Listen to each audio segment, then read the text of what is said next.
BA ক্লাসের ছাত্রছাত্রীরা, তোমরা যারা 2026 সালে ফার্স্ট সেমিস্টার পরীক্ষা দিতে চলেছ, তোমরা অবশ্যই প্রশ্নমান 2-এর এই কোশ্চেনগুলো দেখে যাবে। দেখে নাও, কুষাণ বংশের শ্রেষ্ঠ রাজা কে? তার রাজধানী কোথায় ছিল? কি অশোকের শিলালিপি পাঠোদ্ধার করেন? অশোকের দুটি গুরুত্বপূর্ণ লেখকের নাম লেখো। কে কখন শক যুগের সূচনা করেছিল? নাসিক প্রশস্তি কে কেন রচনা করেন? কে কবে মৌর্য রাজবংশের উচ্ছেদ করেন? তৃতীয় বৌদ্ধ সংগীতে কোন রাজা কি কারণে আহ্বান করেছিলেন? জুনাগড় লিপিতে কার কৃতিত্বের কথা বর্ণনা করা হয়েছে? ভারতের দুটি প্রাচীন বন্দরের নাম লেখো। চতুর্থ বৌদ্ধ সংগীতে কোন রাজা কি কারণে আহ্বান করেছিলেন? সাতবাহন বংশের প্রতিষ্ঠাতা কে? কে কোন সময় শকাব্দ প্রচলন করেন?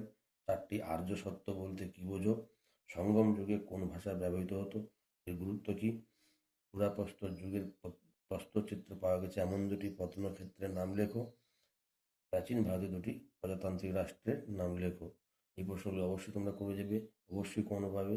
ভিডিওটি ভালো লাগলে লাইক, কমেন্ট, শেয়ার করবে এবং চ্যানেলটিকে সাবস্ক্রাইব করে আমার পাশে অবশ্যই থাকবে।